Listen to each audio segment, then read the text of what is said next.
Assalamualaikum warahmatullahi wabarakatuh. Alhamdulillahilladzi arsala rasulahu bil huda wa dinil haqq liyuzhirahu 'ala ad-dini kullihi walau karihal kafirun.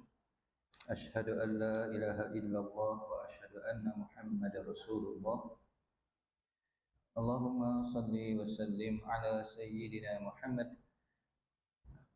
wa ala alihi wa azwajihi wa dhurriyyatihi wa ashabihi wa man tabi'ahum bi ihsanin ila yaumiddin. Subhanaka la ilma lana illa ma 'allamtana innaka antal alimul hakim. Rabbi shrah li sadri wa yassir li amri wahlul 'uqdatam min lisani yafqahu qawli. Rabbi zidna ilma warzuqna fahma. La haula wa la quwwata illa billahil aliyyil azim. Amma ba'd.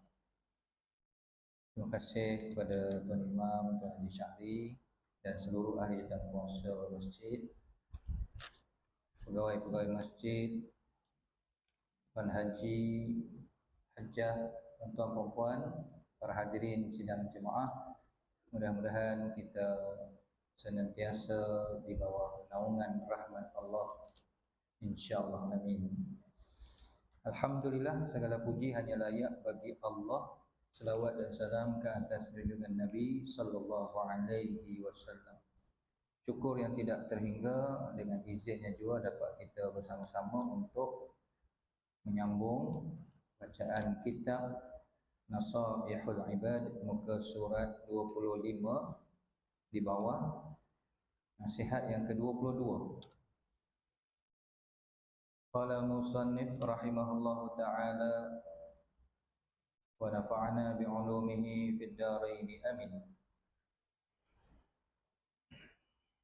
Ada yang mengatakan man kana bit ta'ati 'indallahi qariba kana bainan nasi ghariba.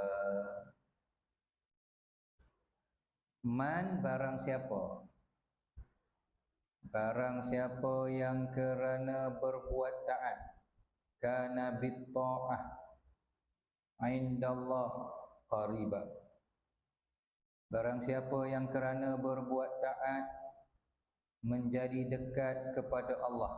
Qariba, dekat, qarib. Maka dia merasa asing. Gharib, tukar huruf ya. Kalau qaf, qarib, dekat. Tukar ghin, gharib, asing, janggal, pelik. Itu gharib. Maka dia berasa asing hidup di tengah manusia. Okey, itu terjemahan untuk nasihat yang ke-22.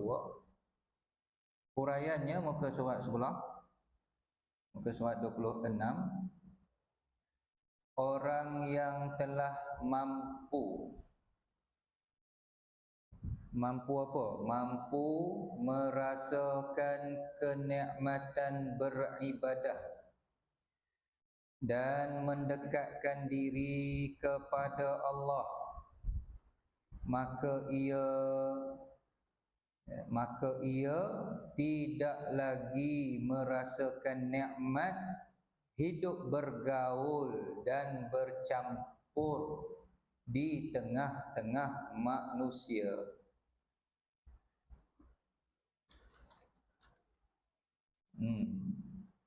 Itu dia punya huraian, penjelasan ya. Mana-mana orang yang telah sampai ke satu tahap lazzatul ibadah ataupun halawah, kemanisan, kenikmatan, keseronokan dalam beribadah. Orang yang sebegini, tuan-tuan, dia kata apa? Tidak lagi merasa nikmat hidup bergaul dan bercampur di tengah-tengah manusia.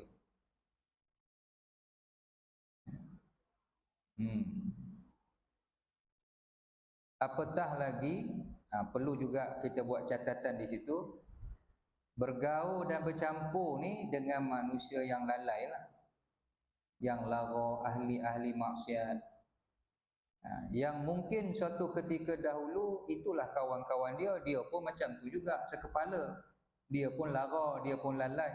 Tapi bila dia mula membuat penghijrahan dalam hidup, berubah, bertaubat, belajar, ya, pelan-pelan membina diri ke arah yang lebih baik, sampai satu tahap dia dah mula rasa nikmat, seronok buat ibadah. Ketika itu bergaul dan bercampur di tengah-tengah manusia ni dah tak seronok dah. Kalau dulu bercampur bergaul tu seronok, bersembang dengan kawan-kawan, melepak sampai tengah orang kata apa, tengah malam, membawa ke pagi, nyok-nyek seronok, ada je cerita kan. Tapi bila dia dah dapat kemanisan ibadah, dia rasa rugi kalau masa terbazir begitu saja, tanpa dimanfaatkan untuk mendekatkan diri kepada Allah. Itu catatan yang perlu kita perjelaskan. Sebab apa tuan-tuan? Kalau bergaul dengan orang soleh, itu tak apa. Bergaul dengan orang soleh, duduk dalam majlis ada tok-tok guru, para alim ulama, itu juga satu kenikmatan. Apatah lagi mendapat nasihat, mendapat bimbingan. Sebab itu kita sebut tadi, bergaul dan bercampur di tengah-tengah manusia yang lalai. Sedemikian ini apa yang kita bahas ni tuan-tuan, cerita pasal nikmat beribadah, merasa asing, merasa tawar di tengah-tengah manusia. Semua ini adalah sebahagian dari praktik-praktik kehidupan ahli sufi dan tariqat yang semuanya tidak cukup untuk dipelajari dan dikaji semata-mata.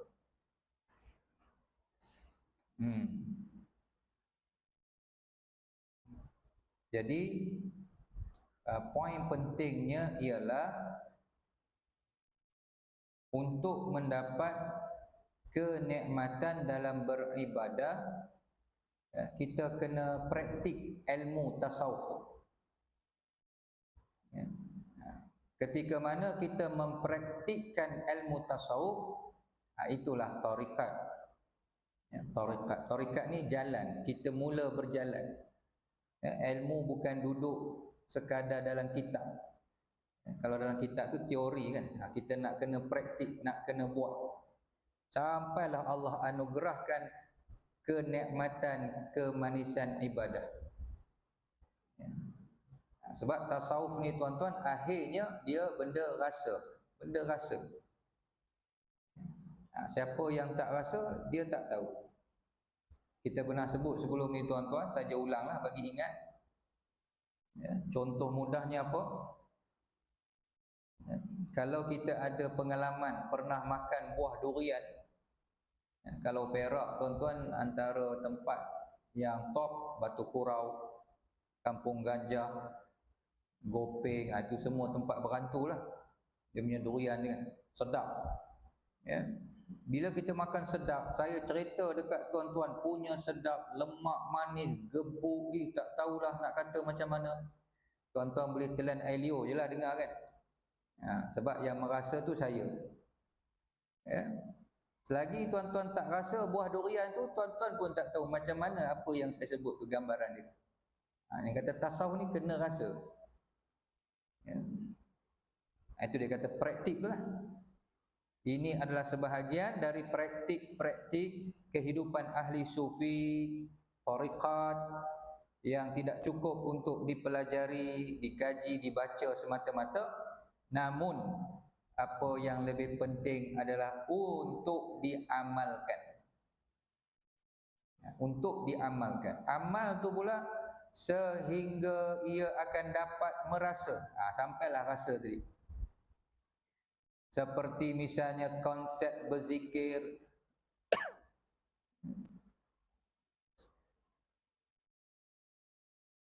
Dalam tarikat, antara pengisian utama zikir, zikrullah.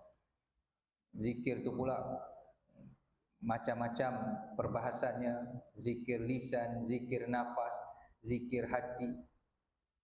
Dan hari itu panas isu zikir hu. Ada pihak-pihak yang tak senang, bahkan dengan sinis buat main-main dengan zikir hu. Ya. Sedangkan tuan-tuan, dalam Quran kita boleh jumpa 30 tempat. 30 tempat ayatnya berbunyi macam mana? La ilaha illahu. La ilaha illahu, 30 tempat. Dan ulama bahas, bukan ulama kalau bahasa utara cerai-cerai punya, semua hebat-hebat. Imam Tirmizi, Imam Qurtubi, Imam Ibnu Hajar Al-Asqalani, maknanya mengharuskan, mengiyakan, boleh, tak ada masalah. Ya. Bahkan isu zikir hu tu kita tak ajar pun orang awam, kan? Itu tarikat lah. Ya. Tarikat. Tapi jangan condemn maksudnya. Ya. Jangan condemn, jangan petikai. Ulama dah bincang, lagi pun benda-benda begitu berlapang dada. Itu dia kata seperti konsep berzikir. Apa lagi? Uzlah, khalwah. Uzlah maknanya mengasingkan diri, khalwat bersunyi-sunyi. Ya. Kemudian hidup zuhud dan lain sebagainya. Hidup zuhud dan lain sebagainya. Baik. Habis. Pendek je dia punya ulasan dia. Ya, dia punya syarahnya tak panjang. Seterusnya tuan-tuan para hadirin, nasihat yang ke-23. Ini pun pendek juga. Ringkas. Harakatut ta'ah dalilul ma'rifah kama anna harakatal jismi dalilul hayah. Gerakan seseorang, ya, harakah ni gerak. Kita belajar ilmu tajwid memang kena sebutlah berapa harakat? 2. Mad lazim kalimi berapa harakat? 6. Jadi gerak jari, gerakkan jari sampai 6 detakan. Itu harakah tu, harakat. Gerakan seseorang at-ta'ah untuk berbuat taat. Dalilu dalilu itu menunjukkan, itu sebagai dalil. Dalil ni bahasa Arab.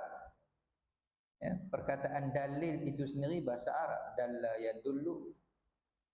Jadi dia terjemah sini, kalau terjemah Melayu dia kata menunjukkan. Betul juga tu. Ya. Apa lagi? Bukti. Itu dalil. Ya. Dalla.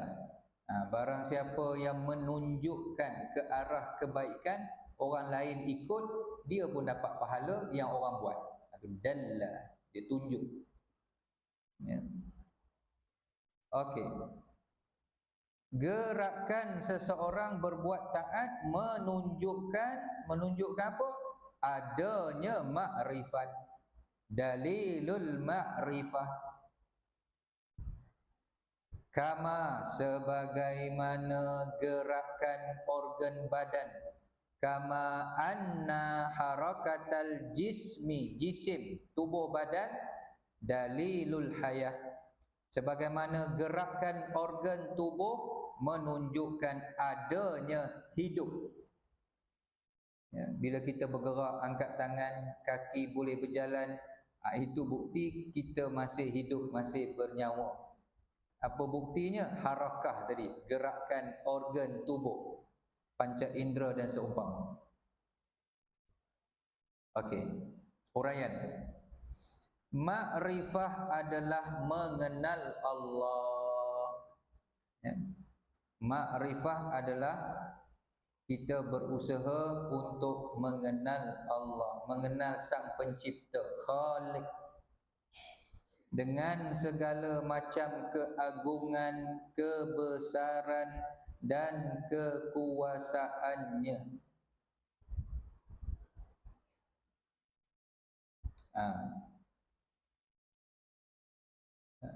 Contoh tuan-tuan, katalah kita pergi satu tempat, kita jumpa satu hamba Allah yang kita tak kenal kan? Memang tak kenal, itulah kali pertama bersua. Jadi bila tak kenal, cara tak kenal lah. Mungkinlah kita bersalam, tapi biasa-biasa saja. Ya? Tiba-tiba orang cuit kita. Kamu tak kenal ke siapa tu? Siapa? Itu anak kerabat diraja tu. Contoh kan. Bukan kaleng-kaleng tu. Ada kerabat diraja. Iya ke? Bila orang bagi tahu kita status sipolan-sipolan, ya, sebut pula anak raja, kerabat diraja, lepas tu lain lah. Bila kita jumpa dia lain dah. Salam pun lain, kita pun beri penghormatan, kita pun rasa macam teruja, anak raja atau kerabat diraja. Bila mula mengenal tu, lepas tu ditambah lagi, bukan sekadar kerabat diraja, mak ayahnya hantar masuk tahfiz hafal Quran. Contoh ni contoh. Kita bertambah kagum. Ya, Masya Allah, Tabarakallah. Salam tu lagi. Kan, dengan penuh penghormatan, rasa takjub. Mula-mula masa tak kenal tu salam biasa-biasa je. Kita pun akan beri perhatian sepenuhnya. Kalau dia bercakap, kita fokus. Itu maksud dia kata mengenal Allah dengan segala macam keagungannya. Allah ni maha agung, maha besar, maha hebat, maha segala-gala yang bersifat sempurna. Jadi bila kita tahu satu persatu, bertambah kagum kita dengan Allah. Bila kita sembahyang pun lebih fokus, lebih memberi penghormatan. Penghormatan yang dipanggil tahiyah tu, penghormatan tu kan. At-tahiyyatul penghormatan hanya untukmu ya Allah. Jadi kita duduk tu pun duduk dengan beradab. Hasil daripada kenal tu, Allah maha baik, maha pemurah, maha kaya, maha semua dia.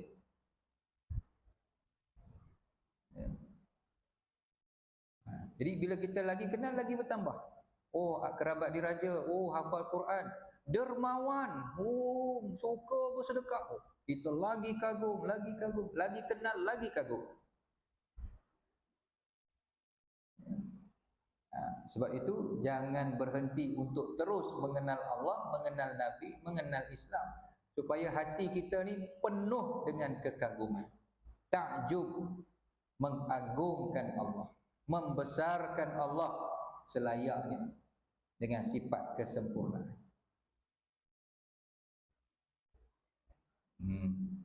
Baik.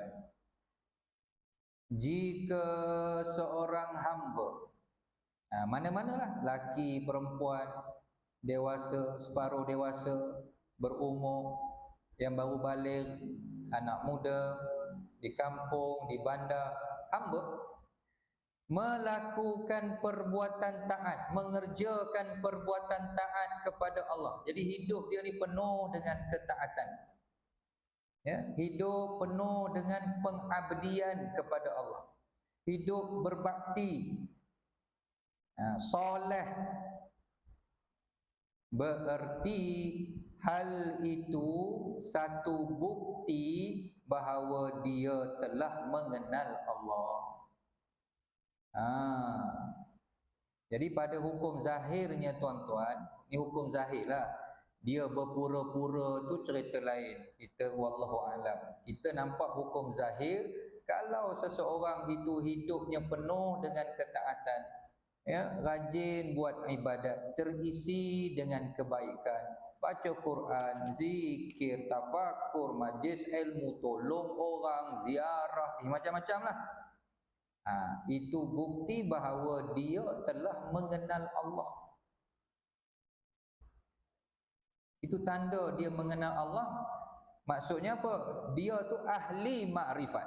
Orang dia sebut ahli makrifat. Dia ni dah masuk dah dalam members ahli makrifat, telah mencapai maqam mengenal Allah.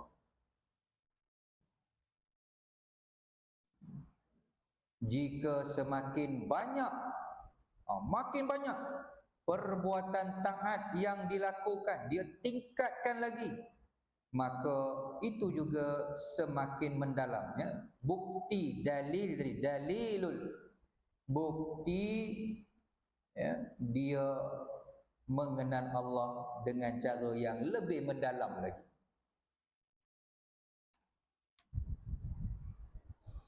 Demikian pula sebaliknya, sifir dia mudahlah. Demikian pula sebaliknya, jika semakin sedikit, kalau tadi banyak, yang ni sedikit ataupun makin sedikit, semakin sedikit perbuatan taatnya, maka akan sedikit pula tanda kemakrifatannya.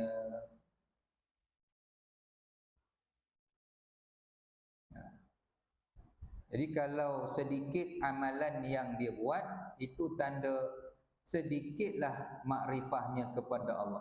Kalau dia tak beramal langsung, sembahyang tidak, apa tidak, hidup sekadar cari makan, bangun, tidur, kerja balik, itulah rutin. Ya, wa ta'kulunal an'am, sampai dalam Quran Allah sebut macam binatang. Hidup tak ada hala tuju, tak ada matlamat, ya, tak faham kenapa dia berada di dunia ni. Bila dia tak beramal, itu tanda dia tak mengenal Allah.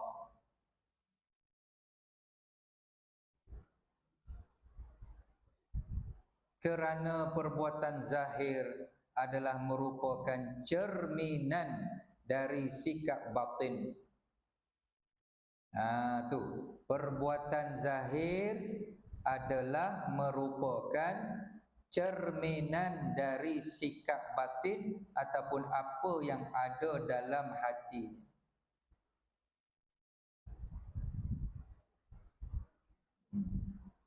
Jadi kalau ikut ayat yang bawah ni, perbuatan zahir adalah merupakan cerminan batin, maka kita kena nilai balik. Kalau ada orang kata, saya walaupun tak menutup aurat, tapi hati saya baik, kan. Sini dia kata perbuatan zahir mencerminkan apa yang ada dalam hati. Kalau zahirnya tak menutup aurat, tak menutup aurat tu dah melanggar perintah Allah, tak mungkin dia kata hati dia baik. Langgar perintah Allah ni tak baiklah sepatutnya.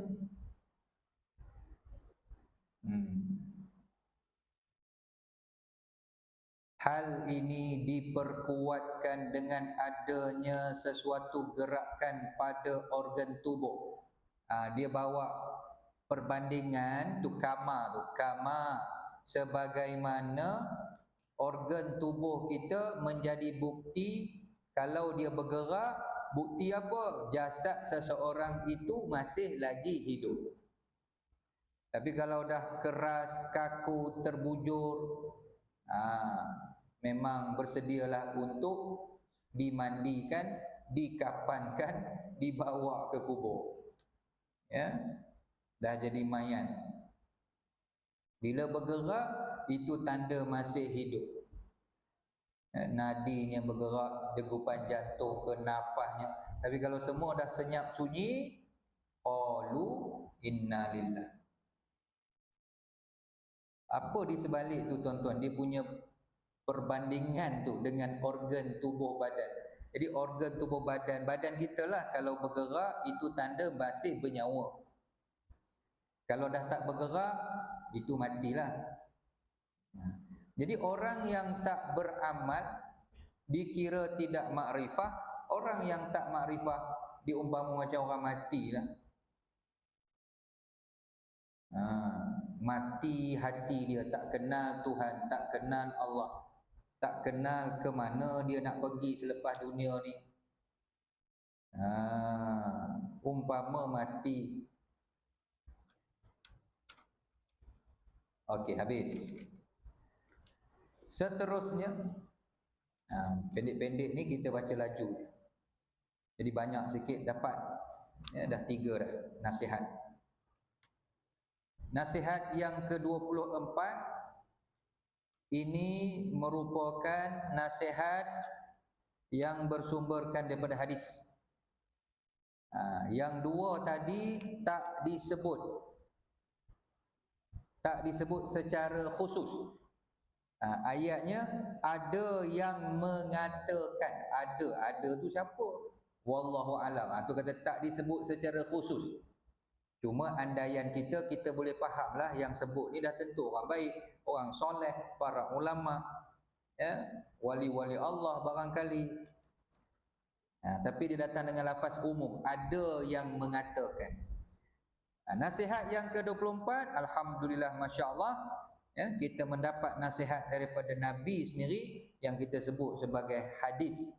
Baginda bersabda, aslu jami'il khataya hubbud dunya wa aslu jami'il fitan man'ul ushri waz zakah.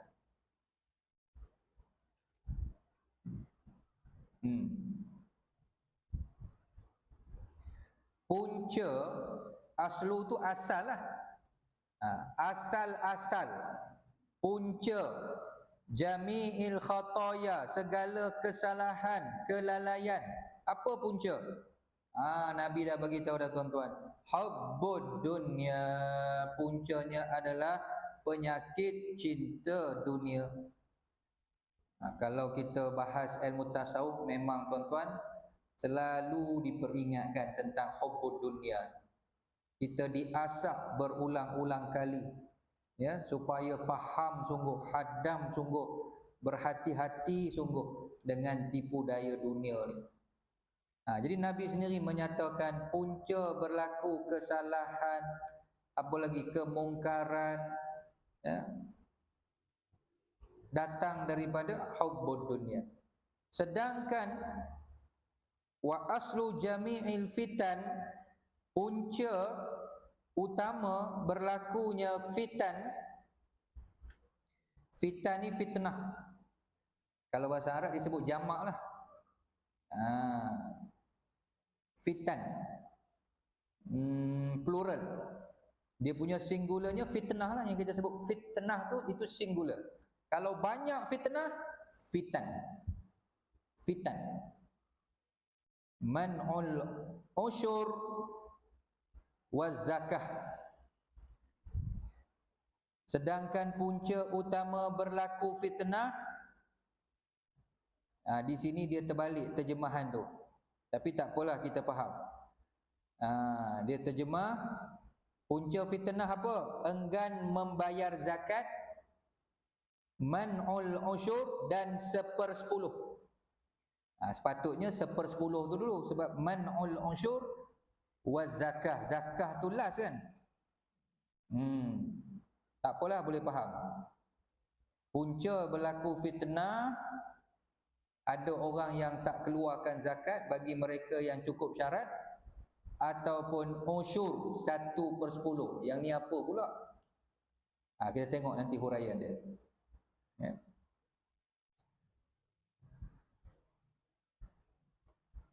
Baik, yang dimaksudkan cinta dunia di sini adalah mencintai dunia lebih dari sekadar keperluan, sampai tahap bermewah-mewah, bermegah-megah, jadi sombong dengan sebab dunia tu. Kalau kita mencari dunia, mengusahakan dunia untuk melepaskan keperluan hidup, itu tak menjadi masalah, memang kena cari pun.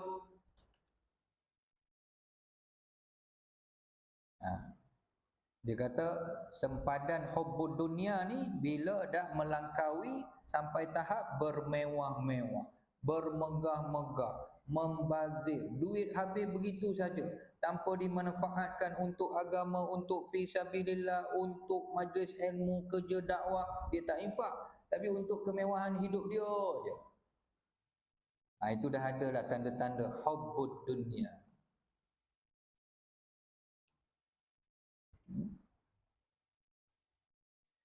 Kenyataan ini juga sekaligus sebagai bukti apa yang telah diisyaratkan dalam Al-Quran, bahawa sebahagian harta benda dunia dan juga termasuk keluarga adalah satu fitnah.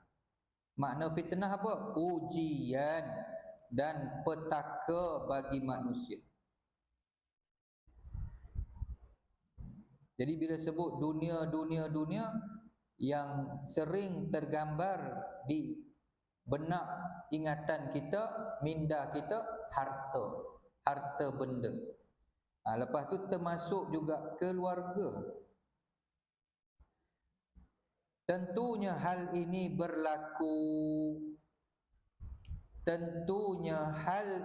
berlaku hal apa? Harta benda dengan keluarga tadi ni jadi ujian, jadi fitnah, jadi petaka. Kenapa berlaku? Tu dia nak hurai. Hal ini berlaku sekiranya seseorang itu tidak mengikut panduan syariat Allah dalam mencari, mengurus dan mengagihkan harta dunia dan isinya itu. Kalau ikut panduan syariat, silakan, tak ada masalah. Manfaatkanlah harta tu sebaik-baiknya.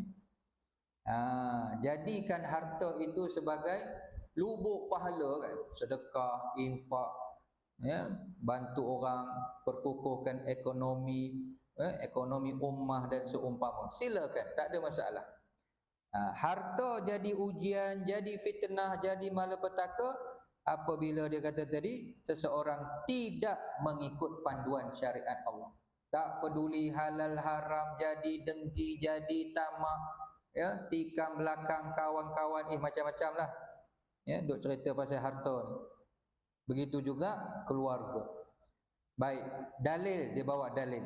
Allah berfirman, ya ayyuhalladzina amanu, wahai orang-orang beriman, inna min azwajikum wa auladikum aduwwan lakum fahdharuhum wa in ta'fu wa tasfahu wa taghfiru fa innallaha ghafurur rahim.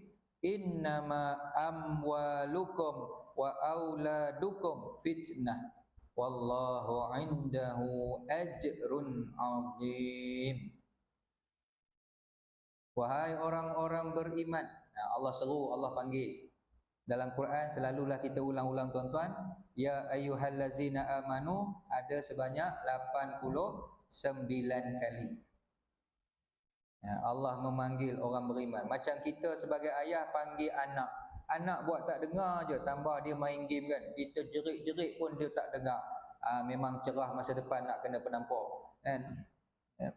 Begitu juga kalau Allah panggil kita, kita buat kita tak tumpu, kita beralih pada yang lain, bahaya. Orang beriman mesti terus memberi perhatian. Wahai orang beriman, apa Allah nak sampaikan?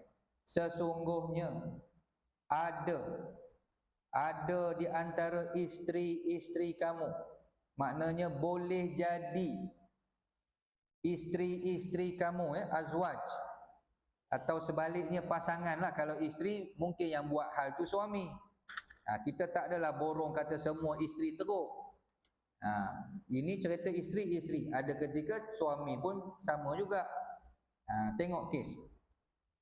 Sesungguhnya boleh jadi ada di antara isteri-isteri kamu, wa auladikum, begitu juga anak-anak kamu, aduun, tengok, jadi musuh, menjadi musuh bagi kamu. Ini memang kita tak nafilah kehidupan. Daripada I love you, you love me, kan? Sharing, caring apa semua, silap hari bulan tak kena gaya, udah bermusuh. Tambah kalau dah bercerai apa semua, dedah aib masuk media sosial, ya, bercerita buruk sana buruk sini. Dah jadi musuh. Kadang-kadang sampai yang berbunuh-bunuh pun ada, tuan-tuan. Na'udzubillah min zalik, musuh sungguh, benci sungguh, meluat.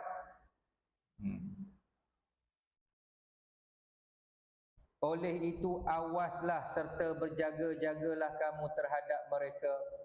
Dan kalau kamu, kalau ni yang susah ni, susah nak buat. Apa dia?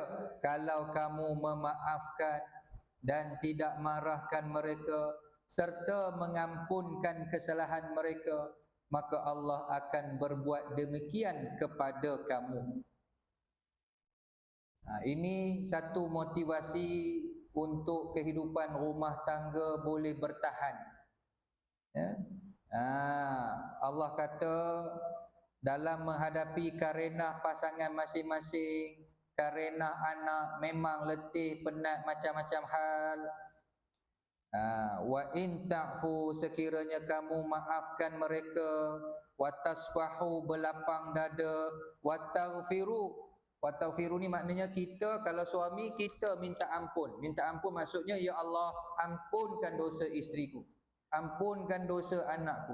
Kalau isteri, ya Allah, ampunkan dosa suami. Macam tu. Bila kita buat begitu, tuan-tuan, ada 3 lah sini. Ta'fu wa tasfahu wa taghfiru. Allah, dia kata apa tadi? Maka Allah akan berbuat demikian kepada kamu. Kita maafkan isteri kita, Allah maafkan kita.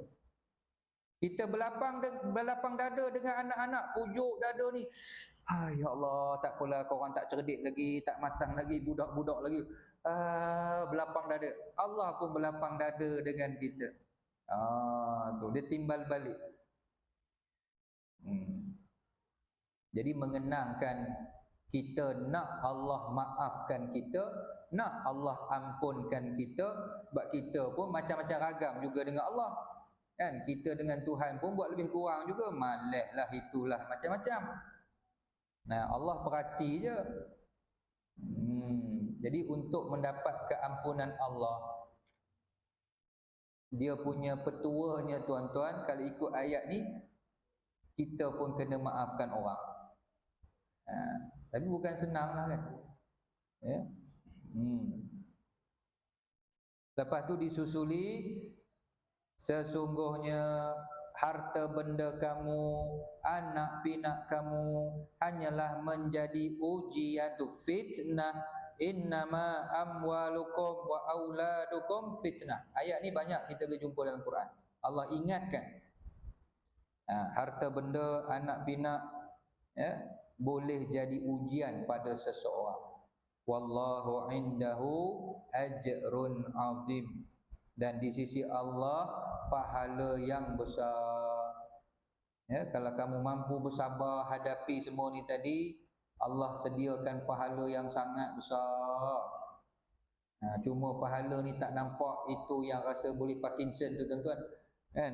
Tak nampak pahala tu kan. Kalau nampak masuk dalam akaun bank kita, ya, seronok. Kalau pahala tu ditukar dengan RM kan, lepas tu bagi masuk dalam bank, mau dah jutawan pahala dah kita ni. Ya. Surah At-Taghabun. Ya, Taghabun ni salah satu nama hari kiamat ataupun hari akhirat. Taghabun. Ayat 14-15. Berkaitan, dihurai, berkaitan dengan keengganan mengeluarkan zakat. Ini bahagian kedua pula. Bahagian pertama, punca segala kesalahan cinta dunia. Itu memanglah. Ya. Lepas tu punca berlaku fitnah, huru-hara, kacau bilau dalam masyarakat. Salah satu, ya, bukan satu-satunya, tidak mengeluarkan zakat. Dahsyat ya. Sebab tu dia sebut sini, keengganan mengeluarkan zakat bagi umat Islam maka hal itu pasti akan membawa malapetaka dalam masyarakat. Sebab apa? Ini kerana zakat adalah salah satu ibadah sosial. Sedap ayat tu. Ibadah sosial zakat ni, yang sangat penting untuk melahirkan rasa kasih sayang sesama manusia, ibarat tali pelekat antara golongan kaya dan masyarakat yang kurang bernasib baik.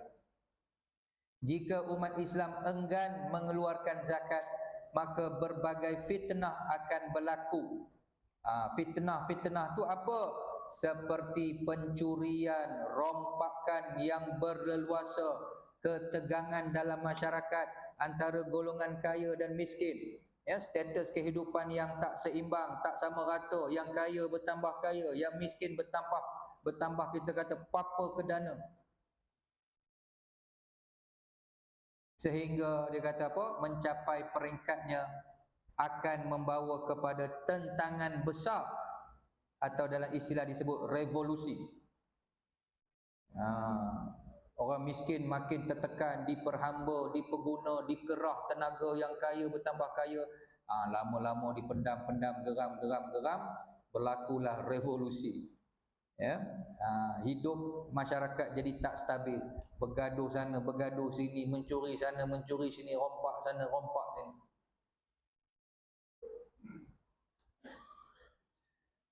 Memandangkan betapa pentingnya zakat, Khalifah Sayyidina Abu Bakar As-Siddiq radhiyallahu an, seorang yang dikenali lembut, bukan lembut au tu kan, lembut berbanding dengan Sayyidina Umar lah. Umar ni keras sikit,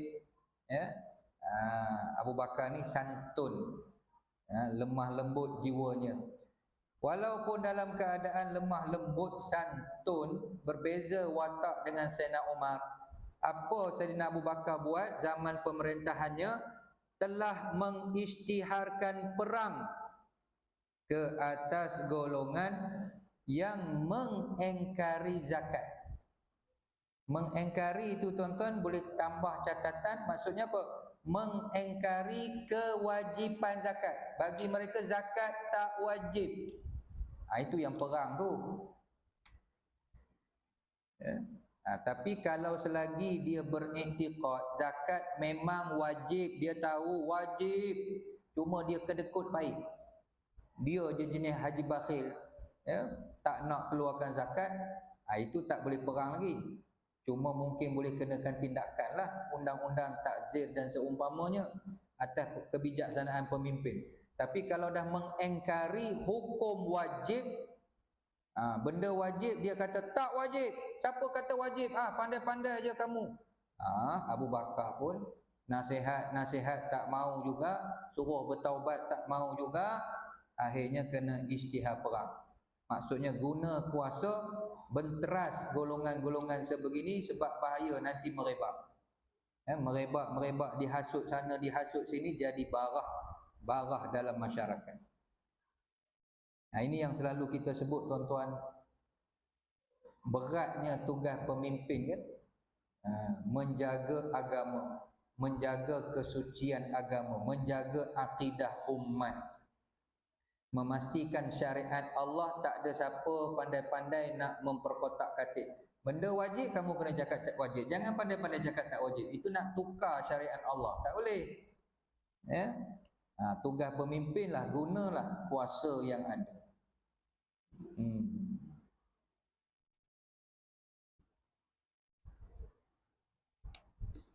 Baik.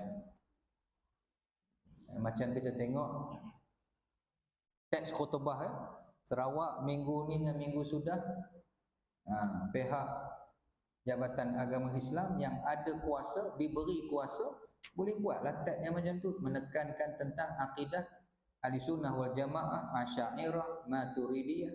Jangan ada fahaman-fahaman yang pelik-pelik, yang bukan-bukan, nak meresap masuk dalam masyarakat. Perlu dicegah, perlu dipantau. Guna kuasa, beri penerangan kepada masyarakat. Apa itu akidah Ahlussunnah wal Jamaah? Kenapa ada dua nama, Asy'ariyah, Maturidiyah? Apa sejarah? Elok tu, bagus. tahniah. Ya.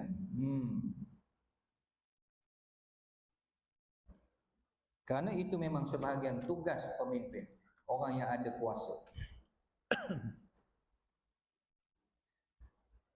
Jadi Abu Bakar mengisytiharkan perang ke atas golongan yang mengingkari zakat, mengingkari kewajipan pada masa awal pemerintahannya. Saidina Abu Bakar memerintah pun tak lama, 2 tahun kan, kalau tak silap, dalam tempoh 2 tahun. Jadi bila ambil alih je kepimpinan, Nabi dah wafat, itu antara cabaran yang dihadapi oleh Saidina Abu Bakar. Bukan sekadar isu zakat, ada satu lagi juga isu apa tu, Nabi palsu tu, Musailamah Al-Kazzab. Berperang lah, itu berperang sungguh. Perang Yamamah namanya kan? Perang Yamamah melawan Nabi palsu. Pengikutnya 40,000 orang, bukan sikit. Kan, kalau 4 orang masuk terak terus ya. Ini kena hantar satu batalion pula, berapa batalion. Ya. Begitu sekali. Baik. Dah masuk isyak ke? Dah ya? Saya nak tutup satu cerita yang mungkin pernah kita cerita tapi lama dulu dah, berbulan-bulan, mungkin bertahun. Kalau tuan-tuan masih ingat, ada satu orang toke kedai, bukan Islam lah, dia sebut toke ni Cina. Ini diceritakan oleh Al-Fadhil Ustaz Hanafiah. Masa tu kami satu program di Teluk Batik, Manjung, Perak. Dia lah cerita, saya dengar, ingat sampai sekarang.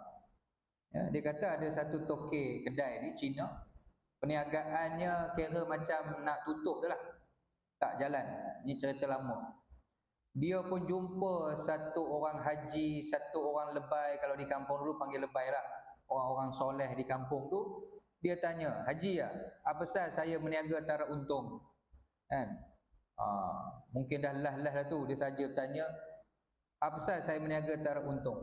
Haji tu bagi nasihat, sebab lu tak nak keluar zakat, sebab itu tak untung.